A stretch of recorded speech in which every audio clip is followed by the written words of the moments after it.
I think part of being a creator is that desire to create. So I love creating new things. And so I can easily be stuck and, entertained by here are the a million ways to grow your business because some of them sound legit fun to me. And I'm like, ooh, I could do that. So that's why I really encourage people to go. It's not what you can do and what you may think could be fun to give it a go. It's what's going to be the most aligned with the lifestyle you want and going to take you the furthest downstream, the easiest, and start there and know that you can always create more later, but you got to complete something. Welcome to Tried and True with a Dash of Woo, where we blend rock solid tips with a little bit of magic. I'm Renee Bowen, your host, life and business coach, and professional photographer at your service. We are all about getting creative, diving into your business, and playing with manifestation over here. So, are you ready to get inspired and have some fun? Let's dive in.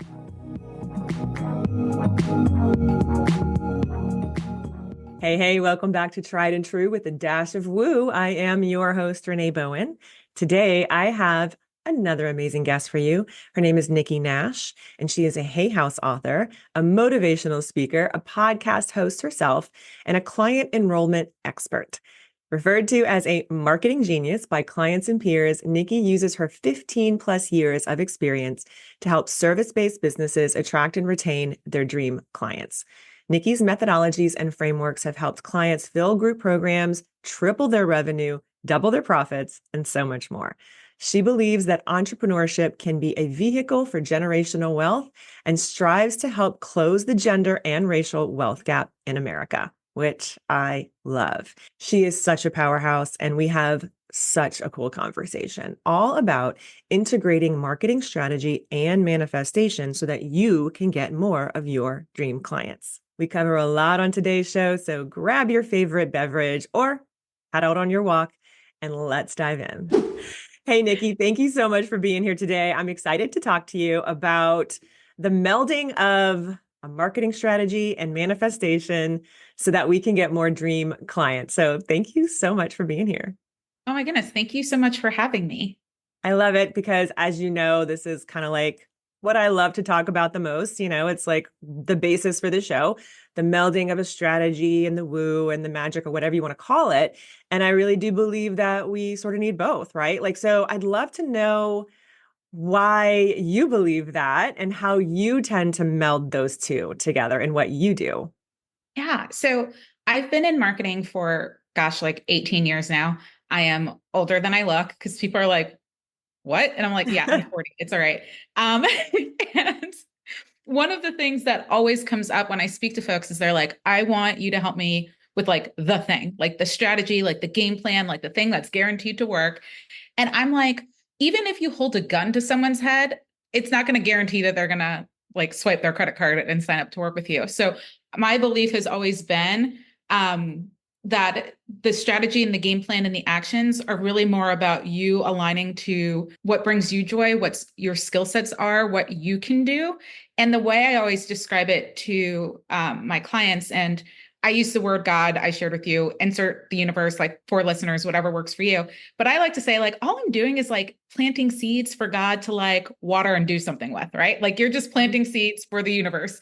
So I look at it as all right, my marketing strategy and my marketing game plan is just creating opportunities for the other part of the equation that I have zero control over, which is kind of divine intervention. So that's how I look at it. And I try to go, all right, with my strategy, I'm just optimizing the performance of the seeds that I'm planting. But outside of that, I can't, force someone to work with me or force someone to work with my clients, right? Yeah, absolutely. I always kind of talk about resonance, right? And I really kind of believe that that's a big part of it is, like you said, yeah, I definitely can put some things into play. I can take action. I can, have this beautiful strategy at the end of the day. What's meant for me is meant for me, sort of thing, right? So, and yeah, you're right. Insert whatever word works for you, God, universe, whatever. I think that part of it and that trust, faith, letting go, whatever you want to call it, is a really big part of it. Do you find with your clients, because I find with mine, that that's the hardest part of that? Oh yeah. It's the hardest part for, I think, everyone. Literally insert conversation I had with my mom either last night or this morning. I was like, Mom, it's like on a conscious level, I know that all I can control is my actions and that I got to leave the rest to God. But a part of me wants to force things to happen. And I am having a hard time just trusting that things are going to work out. And it's causing me some like anxiety and stress. So I'm like, Mom, I'm going to need you to find like some sort of meditation or guide or quote or like verse in the Bible, whatever you find that helps me with faith, trust, and like releasing anxiety, because that's how I'm feeling this morning. Hmm. And it doesn't matter how much money you're making. I'm like, oh, I told myself when I make X amount of money, this will go away. No, no. It's somehow it's like saying I'm when I move to this other place, my life is going to be so much better. It's like, no, you're taking yourself with you. I'm taking these Hmm. fears and these beliefs and these doubts with me wherever I go. And so I just have to work on them on a daily basis. And the same holds true for my clients. And one of the things I help them with, definitely not to the level that probably you help them with, but I just kind of make them aware of the fact that there is um, a part of this that is just their own fear and lack of trust and doubt. And that while I can help them with like, what is the soul aligned marketing plan that feels good for them, they're at the end of the day going to have to work on their own faith and trust of God and the universe, because I can't force them to have faith and Yeah. trust, you know? Yeah. And I think we all come to it in, our own way, right? Like, so, and you're right. I really love that you brought that up because a lot of people don't like to talk about that, right? Like, so, a lot of, let's say, coaches or industry leaders, et cetera, it's really easy to look at someone's social feed and think that they have it all together. But you're right. No matter how much money you're making, no matter how well your business is doing, life is going to life. And things, I mean, like, especially right now, like, stuff is wild, right? Like, so like we never know what's going to get thrown at us, especially, being an entrepreneur, that's kind of part of the deal. But right now, especially like we just don't know what's coming at us. And it does take an incredibly strong, like disciplined sort of like mindset to stay in that high vibe. But even those of us who have all these tools, we still deal with that and we still need to reach out to our moms. I'm the same way. Like I was just having that conversation with my mom too. And, my mom and I are super close, but yeah, she uses, she's very much, rooted in her religion and her faith. And I am more on this like woo spiritual, but we still have the same sort of like dialogue, and it helps me to feel grounded when I talk to her about that too. So I love that you kind of went there because I feel like it's important for people to like to hear that, to really know that we all go through these times and that some of these practices, like what matters is what are your go-tos, right? And so I love that. Let's like kind of dive into that for a second. I know that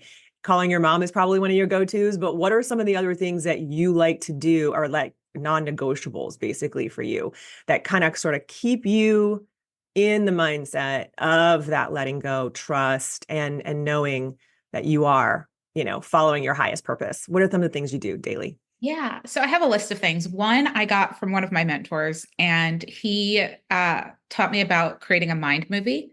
So what a mind movie is it's literally like I created it in Canva. It's a bunch of slides that go to the beat of some music, Mhm. and each slide essentially has an affirmation or like a future paced like promise. Like I'm like I have like I my business has generated X, or I am doing this, or opportunities are always flowing towards me. So whatever it is that works for you, you come up with your statements. I think I have somewhere between like 20 and 25 that I've put on slides with it's just words on top of an image that kind of ties into it. It's both personal and professional. I have like things about my health and my wellness and all of that weaved in. And my video, I think, is about 3 minutes. My lucky number is three, so I aim to make it 3 minutes and 33 seconds, but I actually think it's 3 minutes and 35 seconds because it ended on a weird part of the song, and I was like, no, it needs to end. I'm like that kind of person, but I watch that every day, and that kind of helps me, remember like things are working out for me. Here's what's happening. Here's what's what I'm focused on. Here's what I'm attracting. Here's how to like remind myself to keep staying in action. And that's helpful. I also like journaling.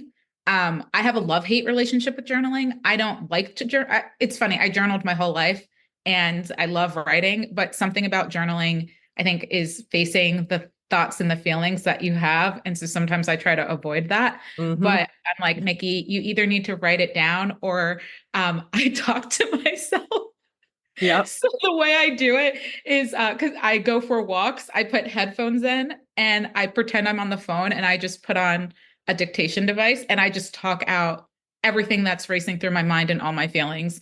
And I let the dictation device capture it. That is a really fun little trick. I love that. No, Yeah. I totally do that. I mean, because I talk to myself in my head like constantly. It's like it's constant. Like the dialogue never stops. I don't know about you guys, but like I heard recently some people don't have the internal dialogue, and I'm like, what? Like I don't even know what life would be like without an internal dialogue. how? Like I don't get that, but like it's so interesting to me. Like all of that stuff is so interesting how everyone is so different. But yeah, I have such an active internal dialogue sometimes, and walking is 100% like therapy and meditation for me. Like it is how I am able to let go a lot of that stuff because yeah, let's face it, I'm a control freak, and walking for some reason just sort of like lets that stuff go. So I love that little trick of acting like you're on the phone and just talking into it because yes, you're right. Journaling can feel like a chore, right? Like it's like one more thing I got to do Yeah. today. I got like a lot of stuff to do and I'm always writing and I'm always like typing or whatever it is.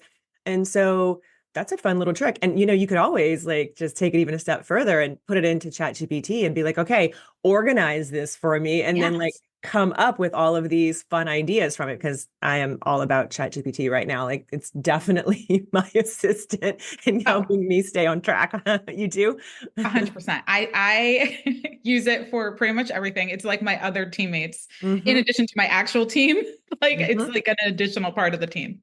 100%. I love it. So yeah, and that that movie is really great because it's definitely one of the things I talk about a lot too with my clients is how we have to feel it. It's like that's why affirmations alone, right, don't necessarily work because you have to feel it. And most of us creatives, especially, are visual. And so we have to give ourselves that visual. So it's like taking a vision board a step further by making it the actual movie and like feeling that you're in it every day. Such a great little tip. Love, love, love, love that. Okay, let's get into some marketing strategy because that's where your major genius lies, right? Your zone of genius, because that's what you've done for so, so long.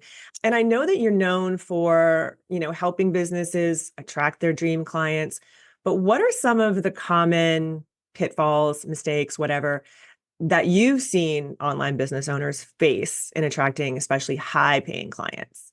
Yeah. I mean, the biggest thing, it's interesting because I'm going to say the biggest thing, but I actually think there's a different root cause to it. So I was like, this is the biggest thing. And then as I said that, I'm like, actually, it's a deeper thing. But the biggest kind of mistake, we'll call it, or challenge or thing that I see people do that I'm like, ooh, that's hurting you, is they do what I call like rapid strategy switching. And so they are constantly going like, I'm going to do this. Oh, actually, nope, I'm going to do this. Oh, you know what? I tried that once and it didn't work. Or this is, I was working on this, but then I saw this video from somebody else and they talked about a different way to do it. And now I'm going to go do that thing. And I get that it comes from a couple of places, right? Like part of it is a belief system around your ability to attract those high paying clients in the first place, and a belief that there is a one right way to do it, right? And if we go back to the planting seeds thing, it's like, no, you're not gonna find the one thing that's gonna work perfectly and you do that. You're kind of just planting seeds and aligning what it is that you want and being really crystal clear on what you want and asking for it, right? Saying like, hey, I call God Big G. I'm like, hey, Big G, I would like this. And I ask for this or something better. I'm like, may I have this or something better? Cause like, I don't want to be shortchanging myself over here. Like my vision might not be grand enough.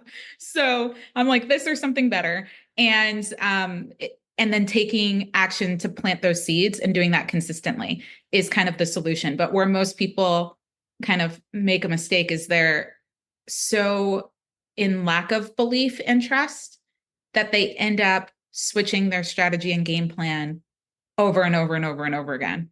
Mm-hmm. And it's like, I think about people who are working to lose weight, right?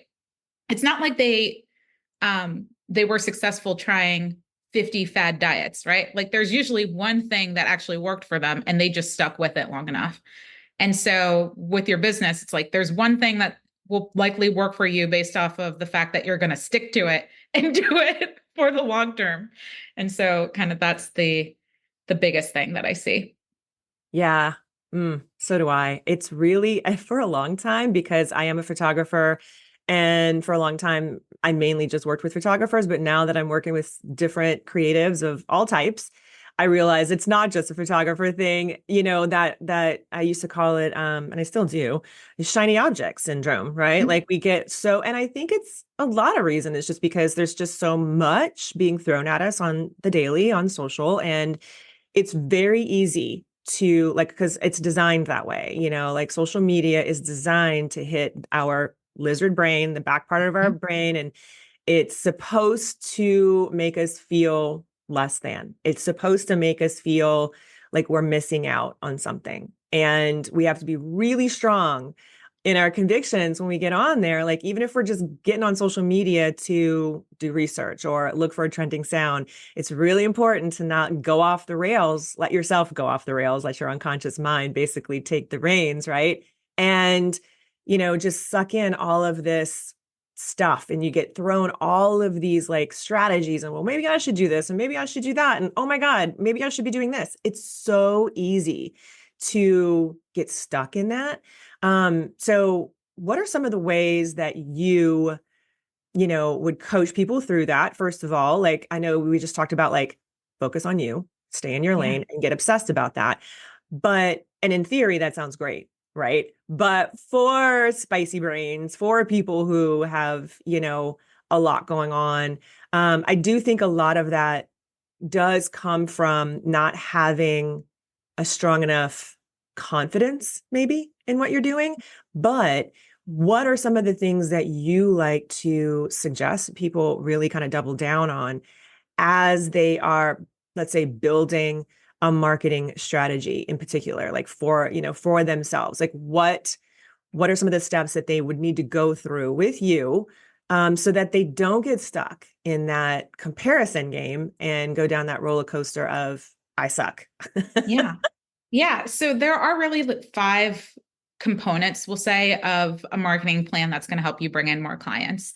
And the first thing that I always have people think about before we even get into the five steps is to look at everything through the filter of what is going to bring me the most joy, what is in most alignment with, my skill sets and my abilities, and what is the path of least resistance. Like think of Abraham Hicks. I think oh my gosh, I forget which book, but I feel like it's in all of them. Yeah. But I just visualize myself going down a river and just going downstream in like a big tube because I live in Florida now, and tubing down a river is a thing. Um, I knew it was a thing, but now I get to experience it. And I just try to visualize myself like, how much fun is it to just get in a tube and go downstream? How much would it suck to get in that tube and try to like pull myself up the stream? And so when I am hearing all the different things that I could do in each of these five categories, I always try to encourage my clients, and I do this for myself, is I go, which one is the most downstream option? And you just need one. You just need to start with one. I can add more later, but we're going to just like get one thing going. And even though what's interesting, I was a English major and wanted to be a journalist and an actress growing up. And I've always written like poetry as a kid. So I consider myself a creative that also has been really good at math. Mm-hmm. And then I ended up getting my MBA. And the reason why I share this is because I think part of being a creator is that desire to create. So I love creating new things. And so I can easily be stuck and, entertained by here are the a million ways to grow your business, because some of them sound legit fun to me. And I'm like, ooh, I could do that. So that's why I really encourage people to go, it's not what you can do and what you may like think could be fun to give it a go. It's what's going to be the most aligned with the lifestyle you want and going to take you the furthest downstream, the easiest, and Hmm. start there and know that you can always create more later, but you got to complete something. So like that's like public service announcement number one. And I'm more than happy to walk through the 5 parts of the plan, but Yeah. I just, especially the way my brain works and my desire to create, I like to share that with folks because it's so important.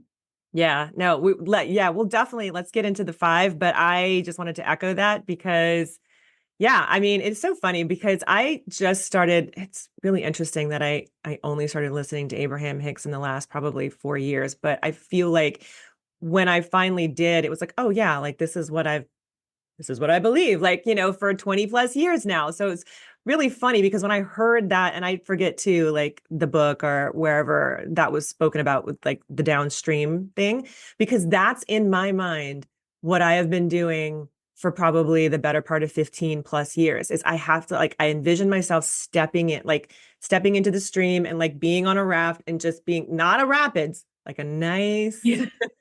A lazy calm, river. flowing, lazy river with beautiful water. Because again, can't be dirty lake water because your No. girl's not going to want to be in that. Like but that's so funny because like when you said that, I was like, oh my gosh, yes, like it's like literally something that I have to envision myself doing kind of daily at this point. Like in the last, like I would say 4 months, it's just I've had to like really double down on all of that. And that's one of the things that kind of gets me through. So I love that.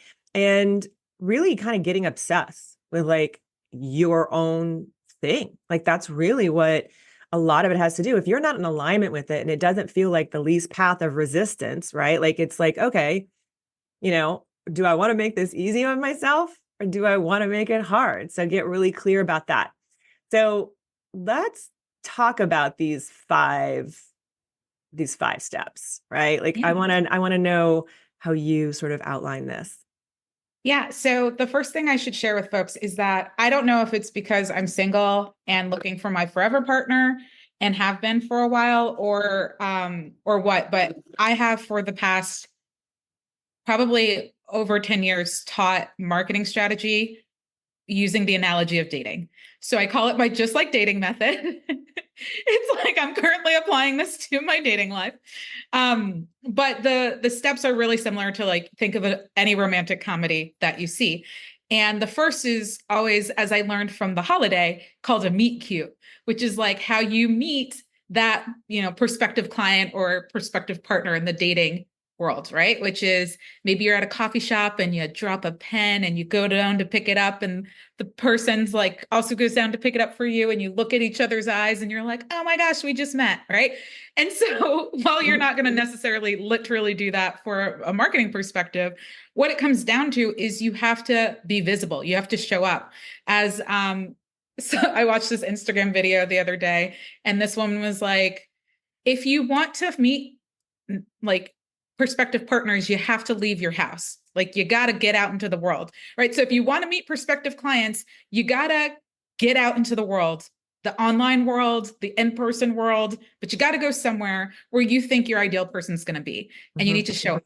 And so that could be through social media and posting online. It could be through being a guest on someone's podcast. It could be PR. It could be running ads. It could be going to networking events.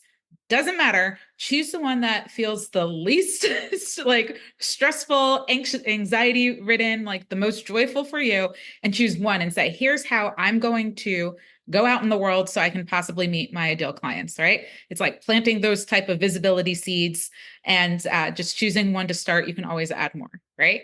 Mhm. So that's the first part of the plan. The second part is really like that connection engagement piece. It's, oh, okay, like we looked at each other's eyes once we both picked up the pen, but now we kind of need to start a conversation. Otherwise, that's not going to go anywhere. So it's not just being visible. It's if you're putting out content, making sure that your audience is engaging. Maybe they're commenting, they're doing something to have it be more than a one-way communication.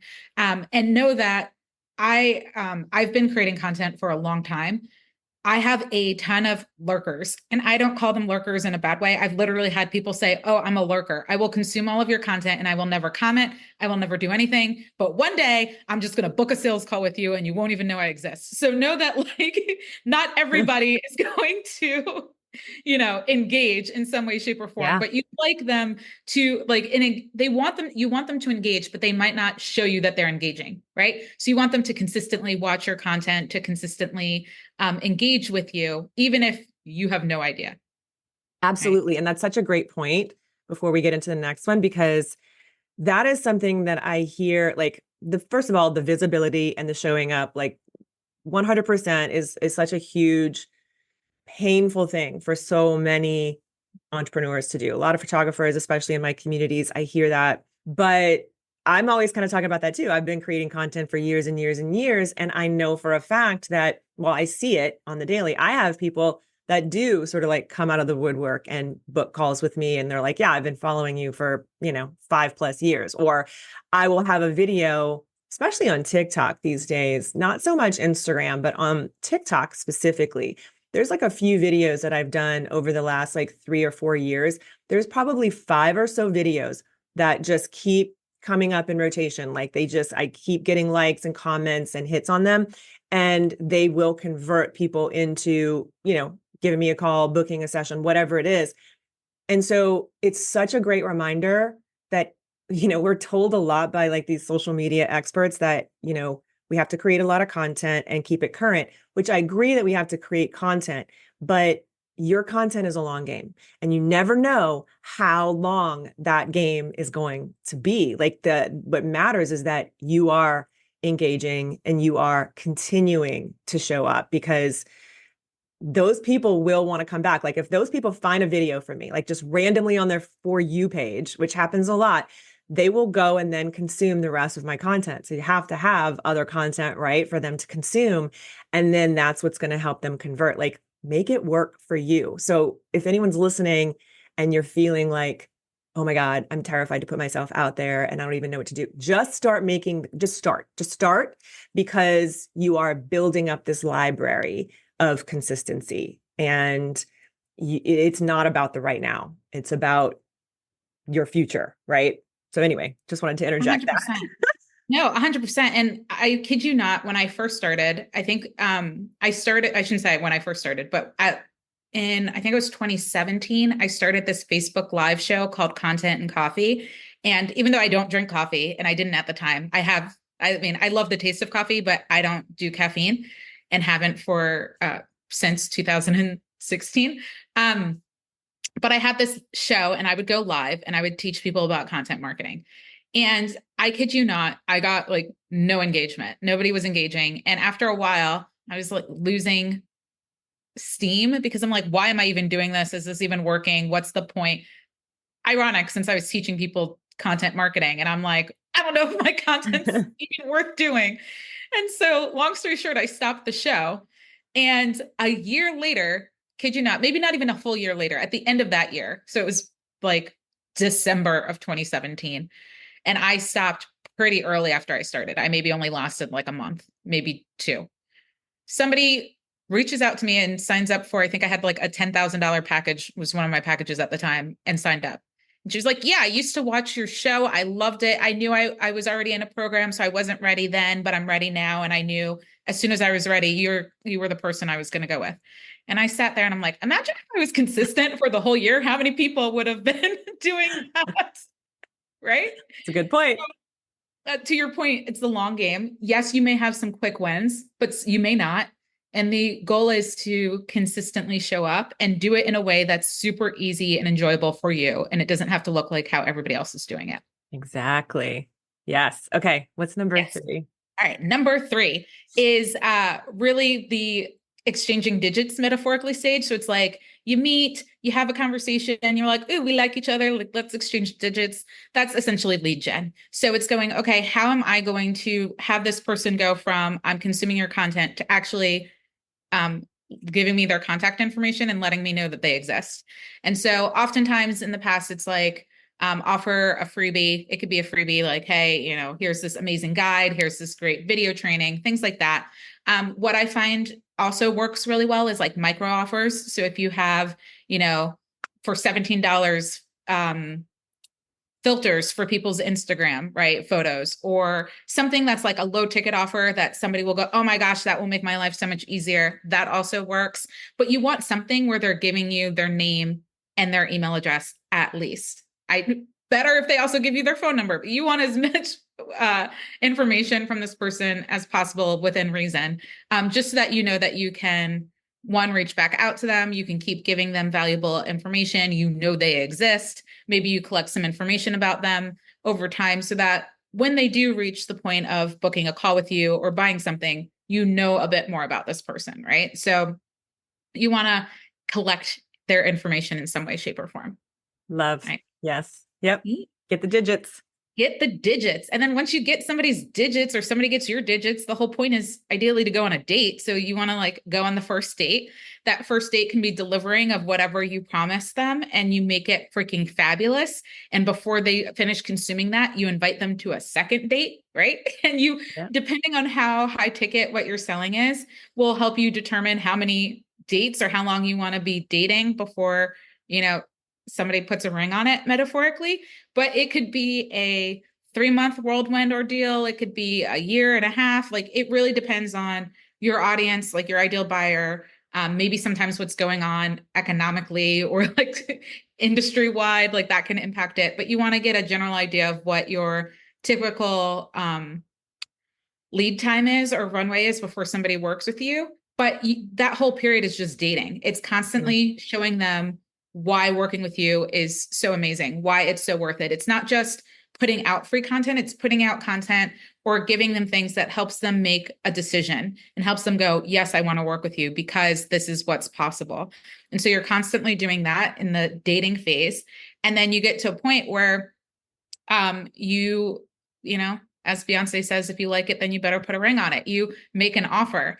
And ideally, in your business, you are making offers indirectly and directly on a regular basis, which directly could look like maybe you're on a sales call or you're in the DMs with someone and you're saying, hey, it sounds like you would be like you're looking for support in this area. I would love to work with you, or I'd love to discuss if working with me is a good fit, or straight up just saying, hey, I have this offer. I actually think it'll be perfect for you. Here's what it is, right? So you can make direct offers and you can make indirect offers, which are more, hey, if you are someone who is dealing with X, Y, and Z and you want support, come to my free masterclass where you share more and then you make a direct pitch from there, or comment below and I'll start a conversation with you just to get to know you a little bit better and see what you need. Right. So it doesn't have to be a, hey, Renee, want to work with me? It could be a bit more indirect, but ideally you're doing that daily, either indirect or direct, if you want consistent sales. And you can make those type of indirect or direct offers from your content. Like it doesn't need to be cold calling people unless you want to, but you want to choose a method that works for you to make those sort of offers.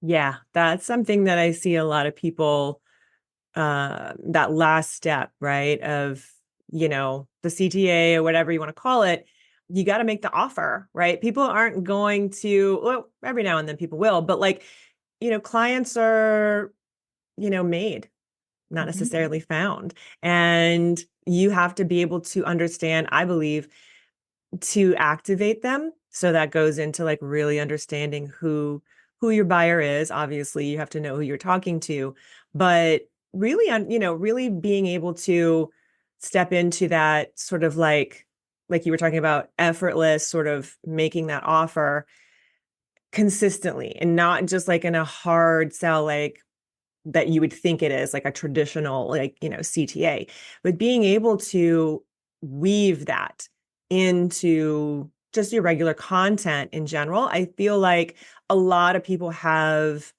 um probably their own, I guess, ideas about what that is and hangups probably. I don't know if you see that a lot yourself, but like what are some of the, as far as like content, right? Like, so let's kind of like talk about content creation right now.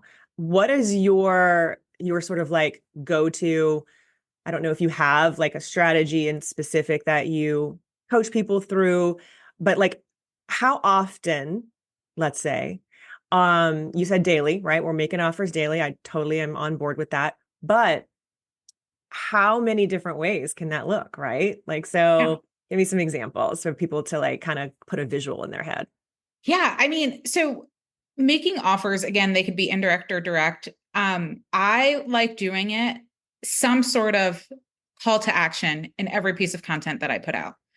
Now, where a lot of part of it is a mindset, right? So there, and I used to have this belief or this fear of being too salesy, being too pushy, people not wanting to hear from me, etc. But then I realized that when I pump out content, I make sure that it's so incredibly valuable. Mm-hmm. And so even in like 90 seconds or 60 seconds, like even in my reels, I try to give people something that will change the game for them, right?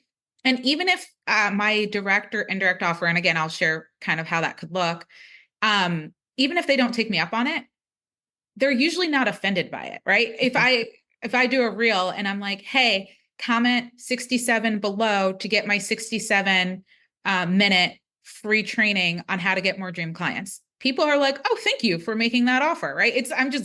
But I know at the end of that training, I'm pitching to work with me, right? So Sure. that's an indirect offer. I can make that all day. I can say, hey, comment this and get this free guide. And I know in the guide, I'm inviting them to either book a call with me or maybe depending on what it is, maybe it's to that free training. Do that all day, right? If somebody found value in what you pumped out, that's not a hard thing to ask people, right?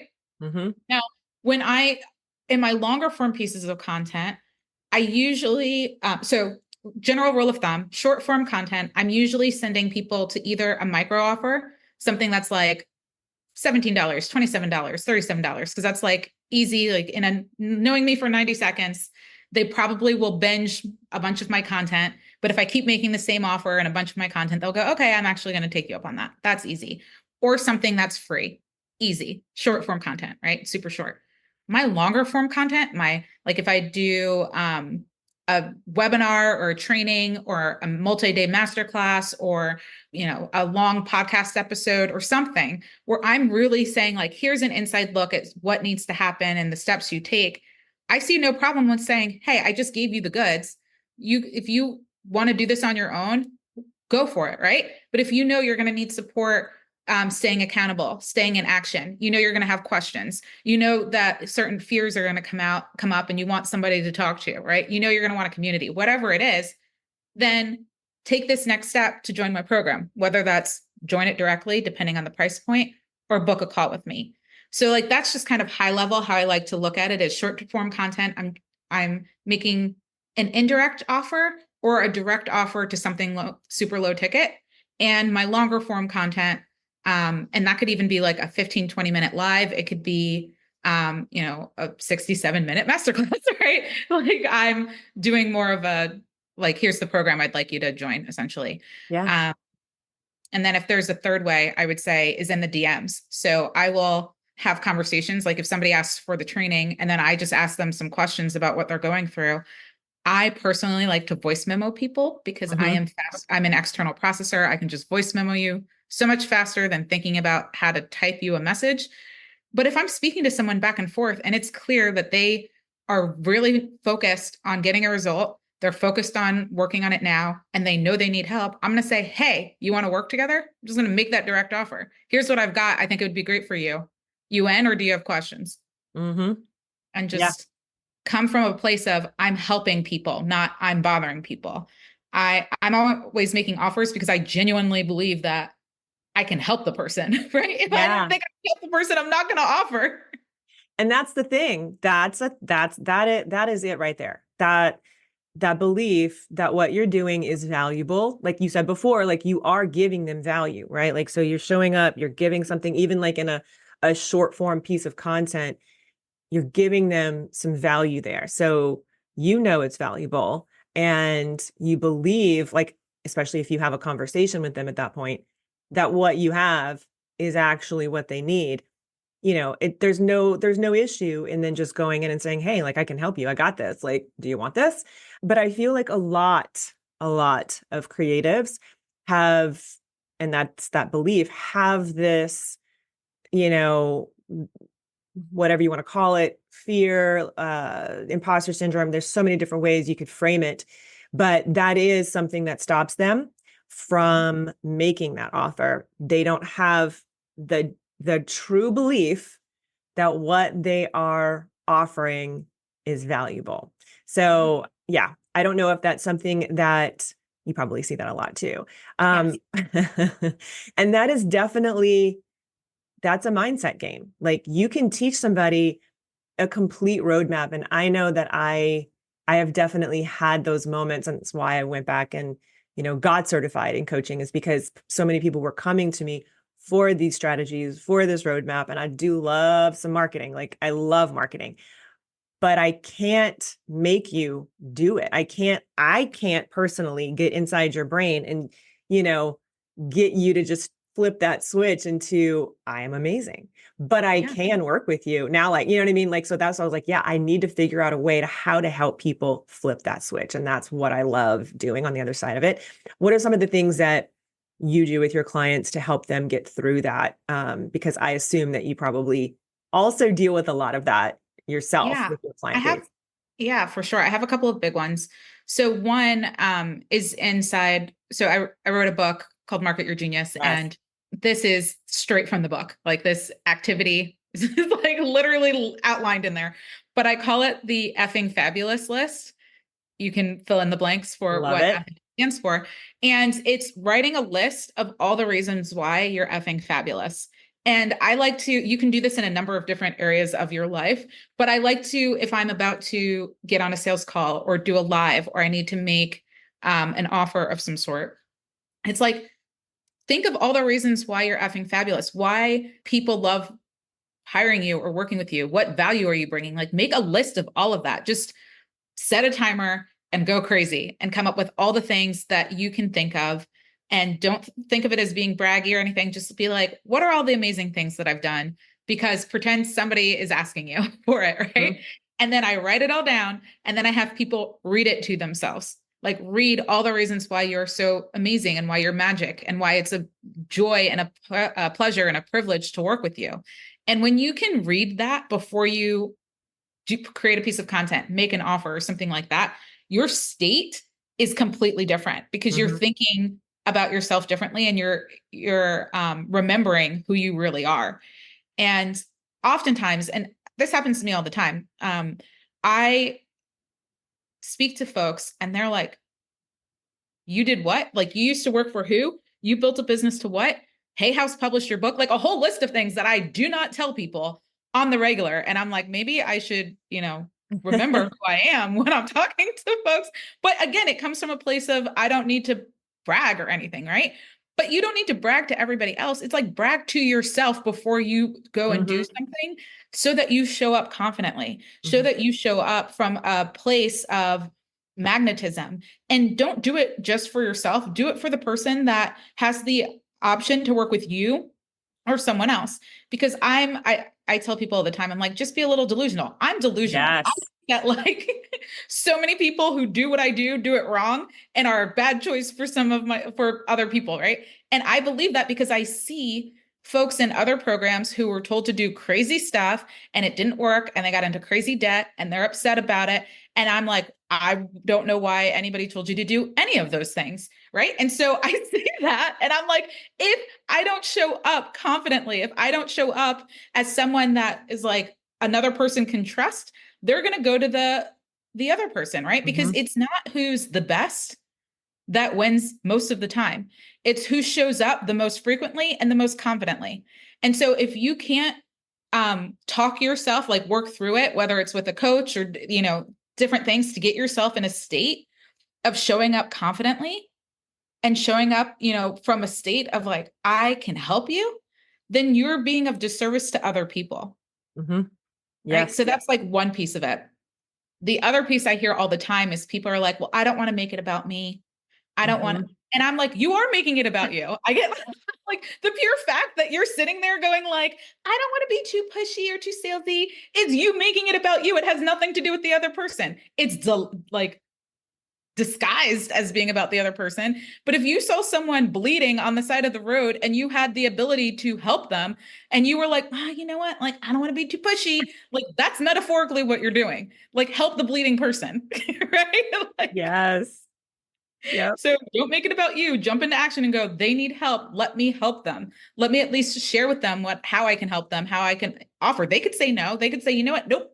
I like bleeding to death on this road. Please leave me be. And if you're a doctor, you might have a medical obligation to ignore their request. But like metaphorically, if they're like, no, I like this pain that I'm in and I don't want to work on it and I don't want your help, then you could say, all right, no worries. At least you offered. But if you're too busy being in your head and not offering, then that's making it about you. That has nothing to do with the other person. Okay. Yes. I really hope that you guys heard that, because that is such a great point. People say that to me a lot. They're definitely, oh, I don't want to make it about me, but you already are, like, by doing that. And so reframe that. I hope that you guys can see that. The other thing too is, basically the whole delusional thing, like, I love, because our unconscious brain does not know. Right? It doesn't know what is real and what is fantasy. It doesn't know. It just believes what we tell it to believe. That's why all of these things that we were talking about in this entire podcast about the movie, the scripting, the journaling, all of these things, that's why all of that makes such a huge impact and difference, is because all you're doing is teaching your unconscious mind how you want it to think and believe and feel. And it will do whatever it is you tell it to do. So why would you choose to tell it that you don't know what you're doing and nobody wants your offer? Like, you can completely reframe that. Your unconscious mind wants to just suck in all the information. So be delusional, right? Like, be delusional enough to just believe that you can do it, because that is that whole fake it till you make it. I'm definitely on that bandwagon of like, well, that's the whole basis of it, is that when you do show up, even when you're not confident, even when you're scared, even when you feel anxious, even when you're like, oh my God, I am such an introvert and I feel like I want to die being on this live, whatever it is. But every time you do push through that and you don't negotiate with your unconscious mind, you are training it to do what you want it to do.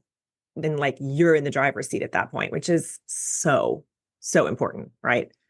100%. I live in my own little magical bubble. Like the beliefs that I have, I'm like, luckily I don't tell them to a lot of people because they'd probably go, Nick, you're a little nuts, like to think that you can accomplish these things or that this is possible for you. Because statistically, it's not looking too good for you. And I'm like, I don't care because I live in this magical special Nikki land. And in Nikki land, I can do anything, even if it makes no sense to anybody else. Yes. Yes. And I hope that you guys hear that, because that is the way. That's the way to get what you want. Like, and it really does. It affects your state. Like you were saying, like, when you show up in that state of that belief, that's where the action comes from. So it is definitely both the strategy and the woo, like we've been talking about all along. So before we wrap up, because, I could definitely talk about all of this all day long, I do want to, like I always ask, I know you kind of mentioned it a little bit before, but like, what's your big three? You mentioned it before we started recording, but what's your big three astrologically? And do you know your human design? Oh, yes. I am a generator from a human design perspective. My sun sign, I'm a Cancer. I have to look at my astrological chart. I'm on the cusp of like Oh, Cancer and Gemini. nice. So I'm June 22nd. So I'm like, Okay. Yeah.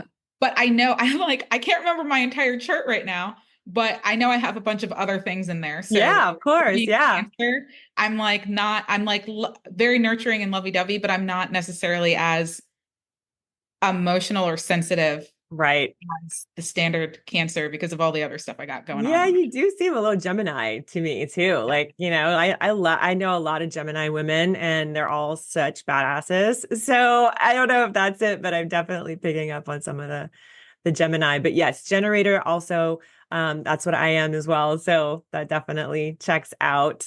So tell people where they can connect with you. What's your favorite place? I know you spoke briefly about your book, but tell us a little bit more about that as well, because that is amazing. And you are a Hay House author, which is like life goal for me. So talk to me a little bit about that and tell people how they can connect with you.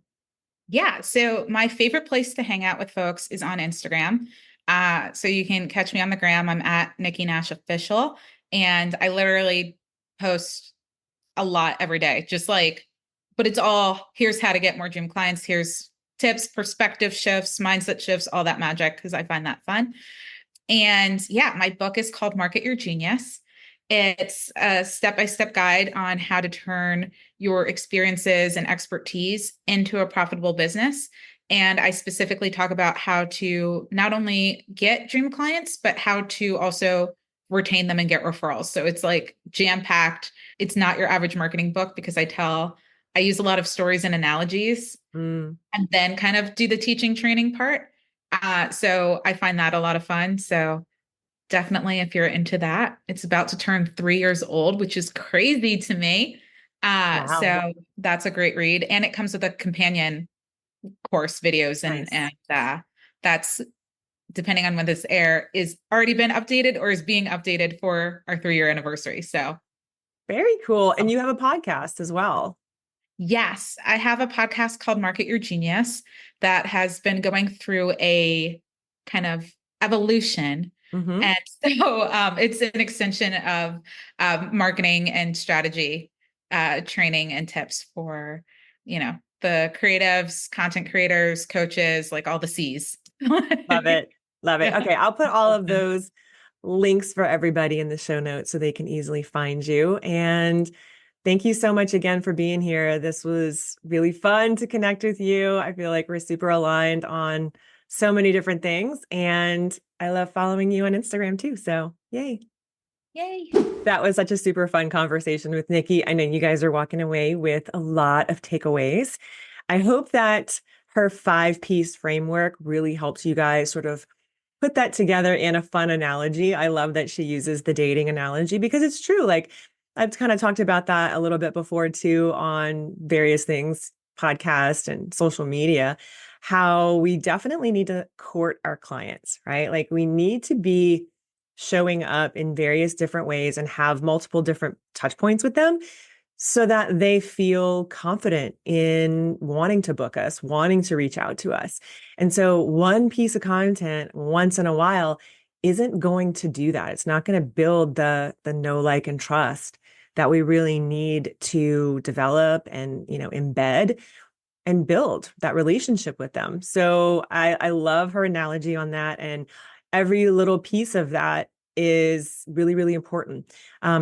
A huge takeaway that I hope that you're walking away with is this mindset piece and those non-negotiables that you don't let yourself off the hook about because left to its own devices, your unconscious mind is just going to run amok. It's going to scroll on social media, doom scroll, and find all kinds of people that, it thinks are better than you. And pretty soon you're going to start to feel pretty crappy about the whole situation. So don't let it get there, right? Like you have control over that. Okay. We don't have control over a lot these days, especially, but we do have control over how we act and how we react and how we want the direction of our thoughts. Like, so we have control over the direction of our thoughts. And I feel like a lot of us don't feel like that most of the time, but you do.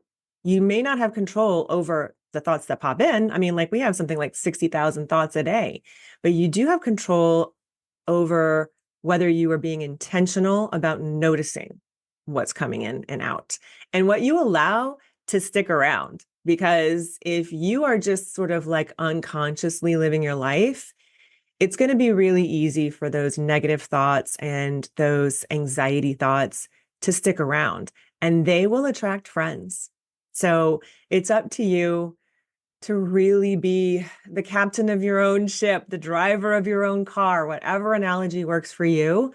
I hope that you are able to feel empowered to step into that after listening to this episode. And as always, I want to hear your feedback. So hit me up on Instagram if you have any questions or feedback about today's episode. Feel free to screen share anything that you either watched on YouTube or if you're listening on your favorite podcast platform, screenshot it and tag both of us. And we'd love to connect with you over on Instagram as well. So I'm going to put all of the links for Nikki below, and all of my links are below. If you guys are looking for help with your business in any way, shape, or form, reach out. I have various options and various things that could possibly help you. I do have limited availability for my one-on-ones, but I do have a couple of spots open right now. So just reach out. There's actually a link for you to book a call, a free call with me below. And that's really the best way for us to, figure out what I've got going on, whether it's right for you, whether we're a good fit, all of that. It's a no pressure free call. So if you feel aligned, reach out and let's chat. And if you're a photographer, jump inside of Elevate, my $49 a month membership, because it has a lot of content, a lot of marketing, a lot of mindset, and you get actual coaching with me, and you have a really awesome community as well to rely on. So it's a pretty good deal. Check that out below as well, and I will see you guys next time. Love you. Bye.